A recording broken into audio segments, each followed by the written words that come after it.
Good morning, all of you. Welcome back to my class. Students, today we are going to discuss remaining paragraph of annual dispersal. चलिए बेटा शुरू करते हैं.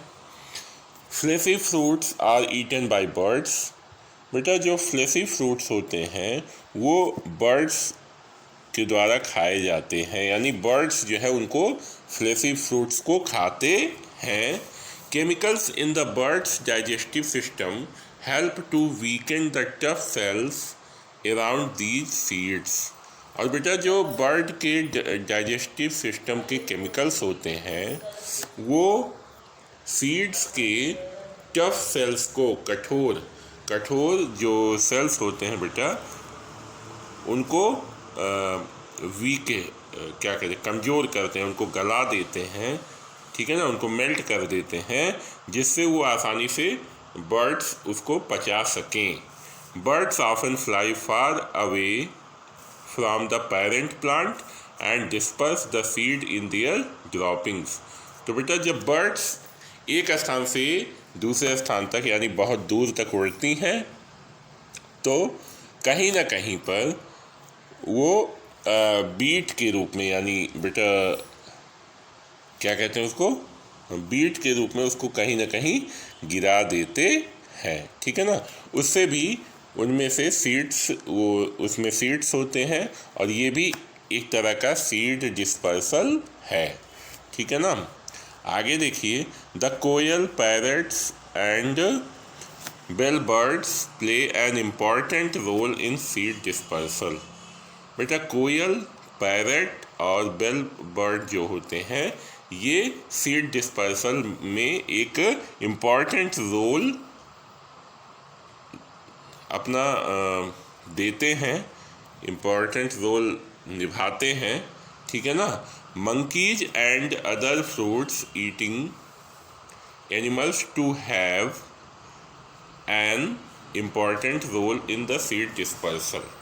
monkeys बेटा बंदर और अन्य जो फ्रूट्स खाने वाले एनिमल्स हैं जैसे गिलहरी है, ठीक है ना, बंदर हैं, ये सारे जो एनिमल्स होते हैं ये भी सीड डिस्पर्सल में अपना एक इम्पॉर्टेंट रोल निभाते हैं.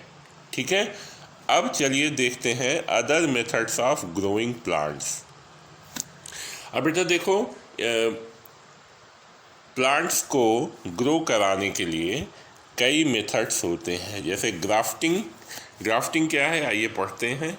This process joins the shoots system of a plant known as scion to the root system of another plant known as the stalk. The two scion and stalk are joined where the sizes diameter of the scion and stalk are very close. बेटा देखो, जब ये grafting होती है, grafting का मतलब होता है तो एक पौधे में दो पौधों को उगाना. ठीक है ना. आप इसमें देखिए फिगर में, ये दूसरा प्लांट है और ये दूसरा प्लांट है. इन दोनों को हम ये थोड़ा सा स्लांट करके काट देते हैं. ठीक है ना. स्लांट करके काट दिए, फिर उन दोनों को आपस में जोड़ दिए. ठीक है ना. जोड़ने के बाद तीसरे फिगर में देखिए, फिर उसको हम रैप कर देते हैं और वैक्सिंग कर देते हैं उसकी. तो आफ्टर सम टाइम क्या होता है कि वो पौधा, जो पौधे की ब्रांच है वहाँ से वो जुड़ जाती है और उसमें से पौधे डेवलप करने लगते हैं. ठीक है ना. They are both cut diagonally and placed facing each other. मैंने बताया ही आपको. They are taped and wrapped tightly and left to join on their own. ठीक है ना. उन दोनों को बेटा हम स्लांटिंग में काट देते हैं, फिर उन दोनों को हम ऐसे जोड़ करके उसके ऊपर टेप लगा करके उसको रैप कर देते हैं और वो फिर कुछ दिनों के बाद वो जुड़ जाते हैं. अब देखिए cutting. Plants like roses and sugarcane etc. can be cut at the points of nodes and internodes. बेटा जो रोजेज हैं और शुगर केन ये प्लांट्स जो होते हैं इनको देखिए, गुलाब जो होता है रोज प्लांट को हम कलम करके लगाते हैं ना, कहते हैं उसको कलम करके लगा देंगे तो वो लग जाएगा। तो ऐसे शुगर केन में भी होता है, गन्ने में भी होता है बेटा। और इसको कट करके यानी उसके नोड्स और इंटर नोड्स पे उसको कट करके हम नए पौधे को बना सकते हैं, यानी वो लग जाएगा, ठीक है ना। उसमें रूट्स होना ज़रूरी नहीं होता है। These points are planted in moist soil। और ये जो कलम किए गए पार्ट्स होते हैं, काटे गए जो पार्ट्स होते हैं बेटा, ये इन्हें हम नमी वाली मिट्टी में, नम मिट्टी में इसको हम प्लांट कर दिए।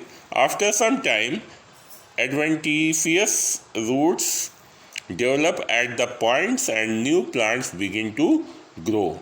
कुछ समय के बाद बेटा नए रूट्स वहाँ पर आते हैं और वो प्लांट जो है वो बढ़ना शुरू हो जाता है।